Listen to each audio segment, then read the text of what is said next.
peeps, we are back. We're talking The Real Housewives of Beverly Hills, Season 13, Episode 8.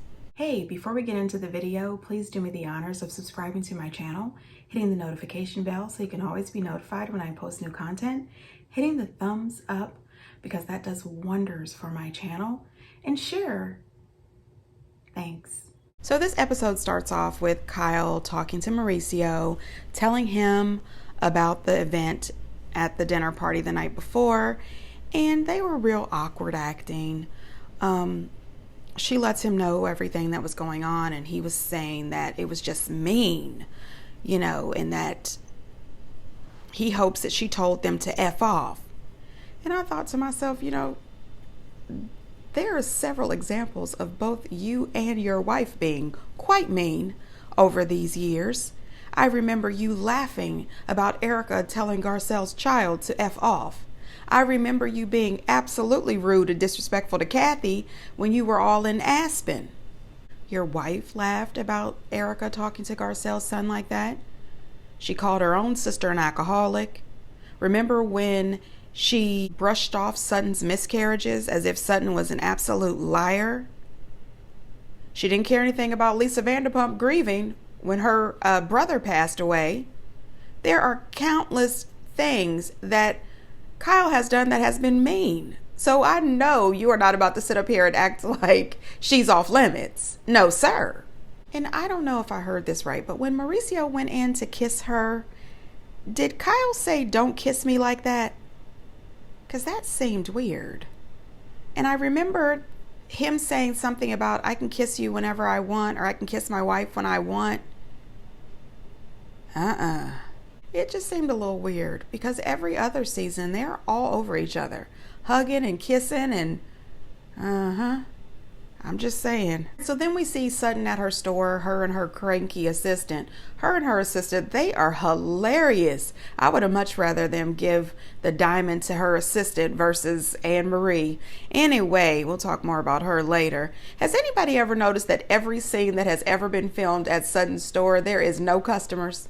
I mean, at a lot of the other franchises and a lot of the other housewives businesses, there are usually, one or two customers in the store.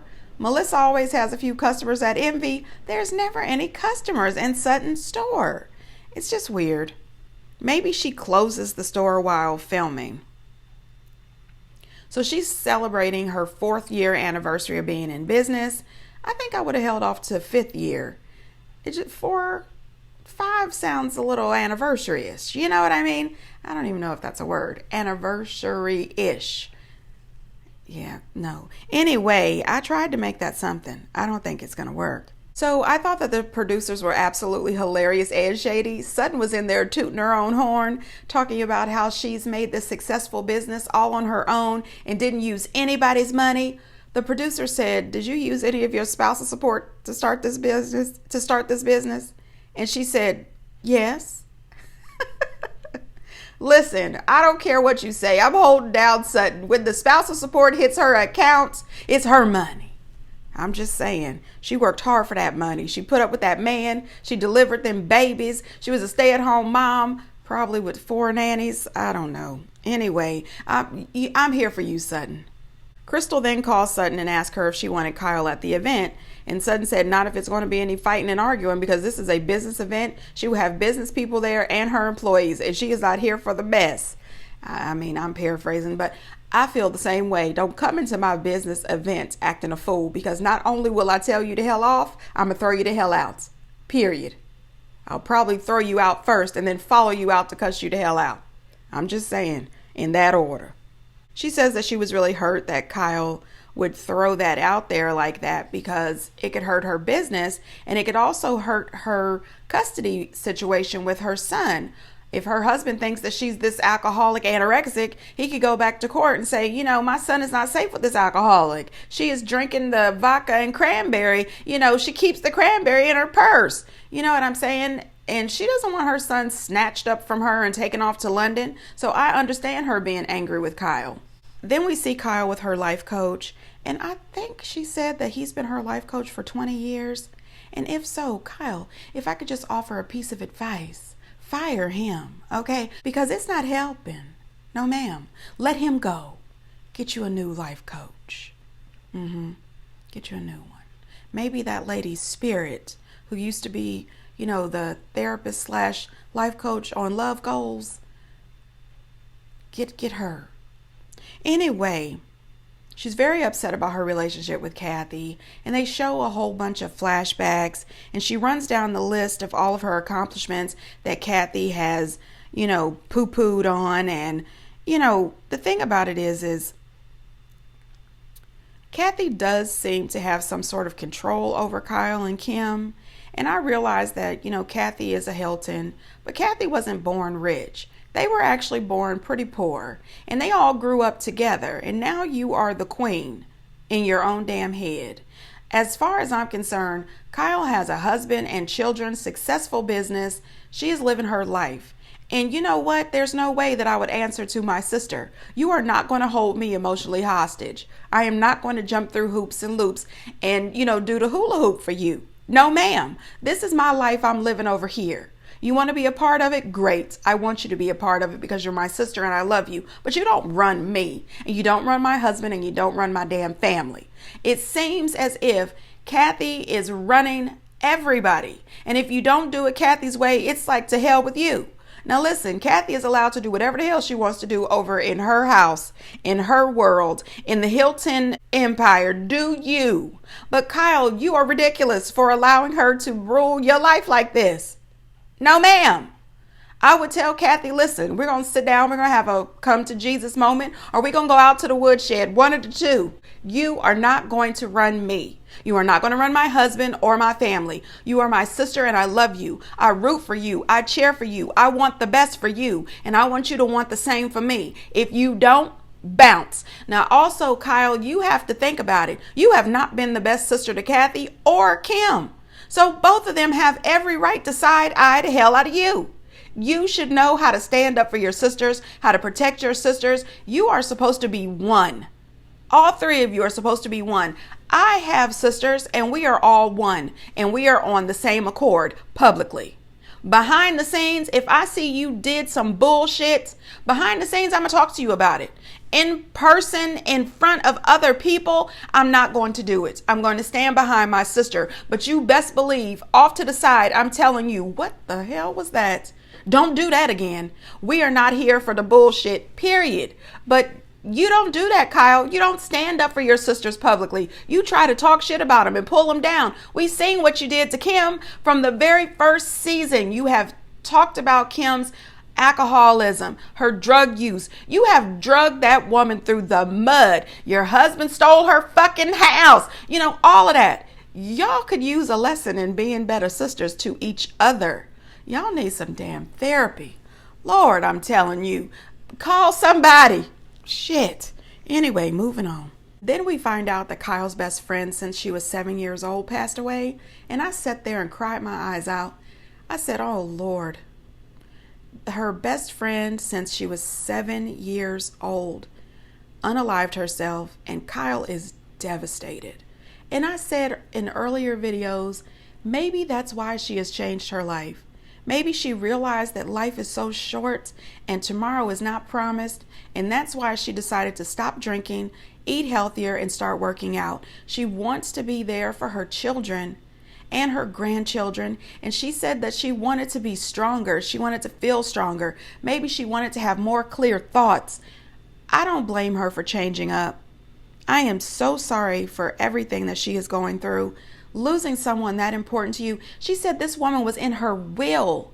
She said she had, listen, when you are friends since 7 years old and you talk to each other every single day, you see each other on a regular basis, you travel together as family, you're in the will, that's real love. And my heart breaks for her. She went on her IG and she posted, you can just outgrow alcohol, You don't have to be an alcoholic or hit rock bottom. You are allowed to just wake up and decide to carve out a different path anytime you like. And that's facts. That is absolutely facts. She says that maybe that's why she's clinging on to Morgan. And it's possible that that is why she's clinging on to this woman. But she's not only clinging on to this woman, she's morphing into this woman. That's not good.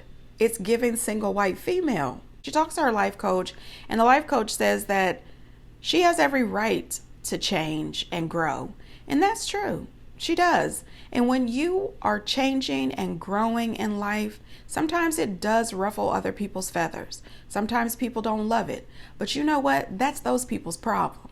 If she is not hurting anybody, she's not hurting herself, she's trying to live her life more in touch with who she really is, a little healthier, a little stronger, standing up for herself, then she's allowed to do that. And if people can't see it and understand it and love it, then go to fuck on. And sometimes that includes spouses. And I hate to say that, but people are allowed to grow and evolve. And you want them to grow and evolve together as a couple, but sometimes they just don't. And that's heartbreaking in itself. Now, I am not Team Kyle, never will be, but I do feel for her in her loss. And I do realize that at some point, all of us have to grow up and change and ask ourselves, who are we really? What makes us happy? What do we need to be healthy, mentally and physically? And she's allowed to do that like everybody else. Then we see Garcelle and her son at dinner with that girlfriend, Ashlyn. I love seeing Garcelle with her kids. I think that her son is absolutely 1000% head over heels in puppy love with this girl. And when it breaks apart, Garcelle is going to have a time on her hands. I remember my son's first heartbreak, and boy, whew, my heart was broke too. It was rough, but he pulled himself out of it and moved on. And I'm happy about it. Good luck, Garcelle. So then they spent a little time at home with Anne Marie, and hated it. No, I'm just kidding. I didn't hate it, but she's a mom. It looks like a 4. She's got 3 small children and maybe an older one. Her and her family look really beautiful. She makes some kind of comment about her husband said that she's an 8.5 across the board in looks, everything. And I said, girl, that is not a flex. I think that I would want my husband to think I'm a 10. Even if you don't truly think I'm a 10 and you think I'm an 8.5 in your head, you better say I'm a damn 10. Okay, I'm not out here in these streets bragging that my husband thinks I'm an 8.5. I just didn't love it. Then we find out about Erica's residency. She is super excited. Her mama just wants to know if she's invited. I said, Lord, you and your mama, pull it together. Invite your mama. Because you know her mama didn't get invited to see her play Roxy on Broadway. Speaking of Roxy on Broadway, did anybody hear that Ariana from Vanderpump Rules is now Roxy on Broadway? I mean, Tom Sandoval breaking up with her was the best thing that ever happened to that woman. I wish Tom would break up with me. Do something, Tom, to offend me in the public so that, somebody will call me. Shit. Anyway, I think this was great for her. Erica is super excited about this residency. This residency didn't turn out as great as she thought it would. When I heard about them tickets being on sale at one point for $7.99 and then again for, $1.99. And then they gave away tickets to like the school district because, the seats was empty. Damn it, Erica. Getting a residency is a major accomplishment. Listen, nobody has called me to ask me to sing at a string of pay toilets. You know what I mean? So the fact that you got a real hotel, the House of Blues, I believe, to give you a residency, that was amazing. Congratulations, Erica. Now, when Sutton and everybody gets down to her store for the party, the anniversary party, those flowers, oh my God, you guys know. I am always looking at the flowers. I used to always look at the flowers that Ramona would have on the Real Housewives of New York because they didn't look anything like the flowers I got from the Flower-Rama. No. Them flowers at the Flower-Rama, I don't know where they get them, but they don't look anything like the ones that Ramona has or the ones at Sutton's place. Them flowers looked vibrant, beautiful, fresh. I mean, lovely. Those was real expensive. Yep, I'm going to keep on getting my unattractive ones from the Flower-Rama. Anyway, Sutton and that assistant going back and forth. She told him to stop bossing her around. He's not her daddy. She said, you're not my father. I said, oh gosh, please don't bring out the daddy issues tonight. Anyway, Kyle is on the phone talking to Morgan, and of course she wants to tell her about the events of the party the night before. And oh, Garcelle and Sutton mentioned her ring could have been a makeup present from Mauricio. Why couldn't it just be a ring that I bought myself? Then she throws on every ring that she has left after her robbery and all the new jewelry that she has purchased. Maybe they'll talk about this. Girl, if you don't get the hell off this phone, we don't care. Erica then introduces herself to Sutton's store manager and said, sorry, my hands are cold, but my heart is warm. I said, who said that? Who said that? Damn it, girl, the woman who just asked her therapist how to show empathy. No, ma'am. No, ma'am. We don't buy it. Dorit walks into Sutton's event with no problems. I said, what? What?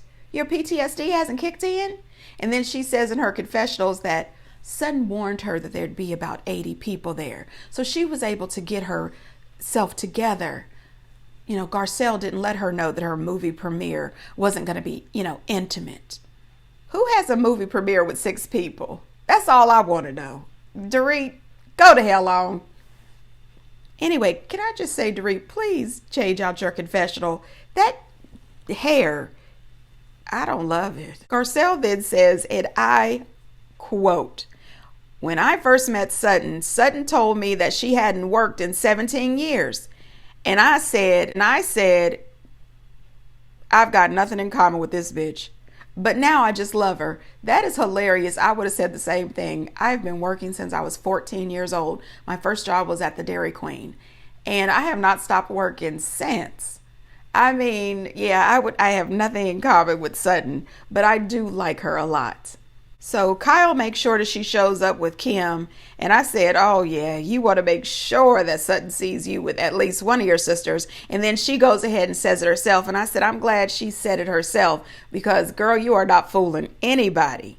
Sutton says in her confessionals, oh, she brought Kim to prove that her and her sisters are close. Well, at least one of them. I said, damn it, Sutton is not going to release Kyle's neck. Sutton said, you are going to pay for this behavior that you gave me last season and every season before that. So Kim made it her business to swing by and say hi to Sutton.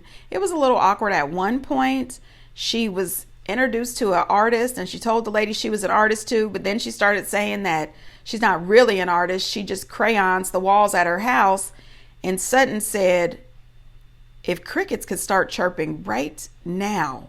And that is true. Kim Richards was given Denise Richards. They were both given real weird this season. But I mean, that's naturally Kim Richards. She's just that bubbly, person. The Richards are really doing too much this season. Goodness gracious alive. So Sutton gets up there and she gives a speech. And she's not the best at giving speeches, but she is really good at giving shade. So Erica and the rest of the girls had no idea that she had just shaded the shit out of Dorit and Kyle when she made the comment, there are a lot of labels out there about women, but hopefully the women aren't out there throwing labels. And I think that it just went completely over Dorit and Kyle's head. It definitely went over Erica's head. She thought everything was hilarious. Ah, you girls. Sutton goes right for Kyle. She says, I think I'm going to have a drink now if it's okay with you. It's the first of the day and I wanted to make sure I got permission from Mom. And Kyle is sitting there looking shocked and confused. And Kim was totally confused. She said, maybe she was talking about me because I'm an addict. No, Kim, she's not talking about you, honey. Kyle goes ahead and says, no, it's me. And she tries to tiptoe around it, saying that she was not calling her an alcoholic. She was just saying that she didn't know if she had a few drinks before she got there. And because she was on her neuropathy medicine and all this shit. I said, oh, fuck off. Okay, you said what you said. You meant what you said. You were absolutely calling her an alcoholic and anorexic. That's what you said multiple times. You meant that. Anyway, in the end, they ended up apologizing to each other and moving forward, but they're not going to move forward. But I did laugh when Crystal and Garcelle took 2 platters of appetizers and some napkins. I said, all the events that I've ever been to, I've never thought I could just say, you know what, just leave that appetizer plate right here. And some napkins, please. I thought that was hilarious, but I would have definitely took the caviar too. I'm just saying. Then Erica sat there, acted as if she had no idea what Denise was talking about, but she's choosing now to live in the present. I said, oh yeah, you definitely want to live in the present because you don't have Lisa Rinna to back you up. That's what this is. Speaking of Lisa Rinna, TV Deets made a post and they were quoting from the National Enquirer, which, to be honest, I didn't even know the National Enquirer was still around. Anyway, it says Lisa Rinna and Kathy Hilton have made up and are looking to make a joint return to the Real Housewives of Beverly Hills. Quote the Enquirer. Lisa has really missed it. She felt that she was being put on a time out by producers and never wanted to leave in the first place. And Kathy is at a point where she is agreeable to working with Lisa again. So producers see this could make a great storyline, bringing them back together their next season for ratings gold. What do you guys think about that? Do you think that that could possibly be true? You know, sometimes I think the National Enquirer posts a lot of lies with a sprinkle of the truth. I guess we'll have to wait and see. Get down in the comments. What do you guys think about that? Kyle did try to confront Sutton a little bit about the ring. She was trying to say that Sutton was the one who mentioned that it could have been a makeup gift.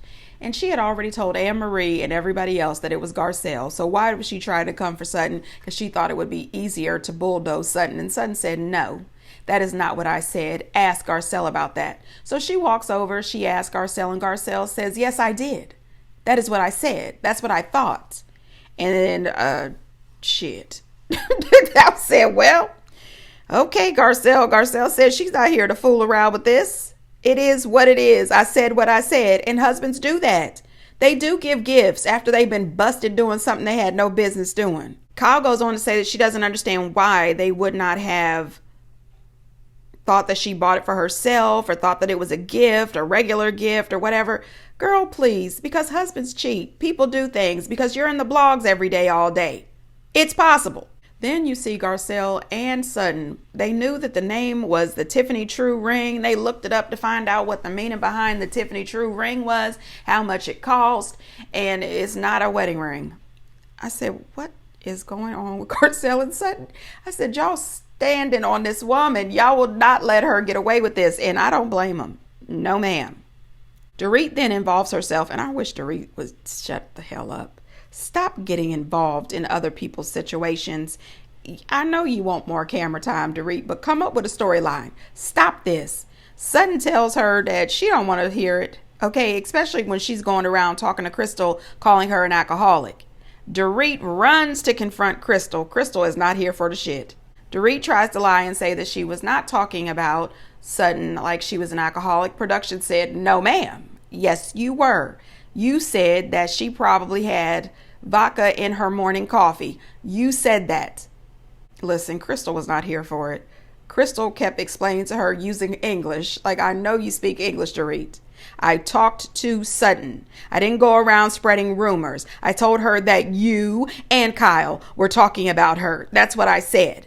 Dorit went on and on and on because you know this woman can go on for 45 minutes. At one point, Crystal threw her head back and she said, I am bored. She is over the shit. We all are. Dorit, shut up. You can have gabapentin and drink, but you can't. My doctor said yes. But you can't. Well, my doctor said I can. I mean, I'm like, she's harping on you when she's saying something that doesn't make sense. Yeah, the esophagus thing. I only do anesthesia. I don't know anything, but like narrow esophagus, that's a symptom of something. That's not a medical diagnosis. If you have like a stricture in your esophagus, all you do is chew your food more. If you really have a problem, you go get treatment for that. You don't eat food, and then your reason for not eating food is because you're like, I have a narrow esophagus, which like... Hang on, I do eat food. I didn't say you did. You're not my doctor, what? I get it, but you're saying things that don't make sense. Don't yell at me. I'm sorry, I don't mean to yell, but I'm just like, that was don't kind yell of at me rude to say then. too. I don't mean to yell at you. Why am I having a doctor's appointment right now? Do you need my health insurance card? But is it like, this is something you get treatment for? Okay. My brother gets his stretched out. I choose not to do that. Okay. Shall we go get my esophagus stretched all together as a group? Oh my God, is that a thing? Yes. I said just give a blowjob and get your esophagus. Yes, it does. I've solved the mystery. She has a small esophagus. Clearly, she's not deep-throating. Therefore, there is no date 2. It's not the cat sweater. It's not the kooky behavior. It's the esophagus. Are we good, doctor? Yes. Okay. That was so condescending, no? I just met Anna Marie. She's basically a stranger. I don't even know her last name. Who are you? She needs to buy something at least. Honey, listen. First of all, this is absolutely none of Anne-Marie's business. Second of all, gabapentin, I Googled it, and it says that you can drink alcohol on that. Anne-Marie, being a medical professional, should know that there is a certain thing as HIPAA. She should also know that she doesn't know Sutton. So whether she is drinking on her gabapentin or whether she has an esophagus issue, that is not your damn business. She is not your friend. And Kyle is using you like a puppet. She has her hand up your ass. You are ridiculous, and I don't know why she's on here. I don't like her. Sutton says, you are not my doctor. When did this become a doctor's visit? I mean, this was a disgrace. Kyle was telling her what to say pretty much. She says, oh, and her small esophagus. You know, that was disgusting. I thought to myself that it was really unethical. I'm not in the medical profession, but you don't know her. You don't know her doctor. You don't know her diagnosis. You don't know the full history of what the hell she's been going through. And every healthcare provider will tell you there's a different approach to each person's health. There's a different plan to take care of each person's health issue. This is not your business. Now, I didn't watch The Real Housewives of Dallas, but there's a doctor on there named Tiffany Moon, and she didn't appreciate Anne-Marie's behavior at all. Okay, so a bunch of you guys tagged me in this clip of Anna Marie talking to Sutton about her esophagus, and I finally had time to watch the episode, so now I'm gonna weigh in. I think it was very disturbing how Anna Marie was like weaponizing her medical profession to tell Sutton things about her own condition. I'm gonna digress a little bit here and just talk about the esophagus. So the esophagus exists for one reason, which is to get food from your mouth into your stomach. It's just like a long, narrow tube. Sometimes the esophagus can have a stricture, which is a narrowing, and it can be severe or it can be mild. The first symptom that patients usually present with is difficulty swallowing. So you don't just chew your food more. Like, a stricture is a stricture, and you can chew your food all you want, but unless you blend it into a smoothie, if your stricture is narrow, you're gonna have like the feeling of some food stuck in your esophagus. The most common cause is GERD, which is reflux disease, very common, peptic ulcer disease, cancer, eosinophilic esophagitis. Now, I specialize in thoracic anesthesia, so I'm very, very familiar with the procedures that we use to dilate the narrowing. It's basically we put a scope down the patient's mouth and go into the esophagus and locate where the stricture is. And then using a bougie, a balloon, or a guided wire, we are able to tent open the stricture a little bit more. I have done hundreds of these surgeries, and it's a minor procedure. You do have to undergo general anesthesia for it most of the time. The whole scene was kind of cringy to me. I don't know what made her go at Sutton so hard, especially when it was her party. Like, I found that to be incredibly rude. But yeah, let's not weaponize our medical knowledge to come at people, especially when you're wrong. Honey, now listen, I agree with Tiffany. I think that 2 seasons in a row, whoever the casting people are, they brought us 2 of the worst cast ever. Diane and Anne-Marie. Diane, I disliked her more than I dislike Anne-Marie. But Anne-Marie, honey, you have got to go. And I laughed so hard. I went out online and somebody posted, the Real Housewives of Beverly Hills casting team needs to get it together. Why are we casting 2 flops in a row? Diane and Anne-Marie, hard pass. I agree, 1000%. Now, Erica's comment regarding Sutton's small esophagus and blowjobs, I laughed my butt off. Listen, that was funny as hell. Erica has been funny in her confessionals this season. She really has. And, you know, I gotta give her that. Anyway, peeps, get down in the comments and let me know what you think. And until next time, bye.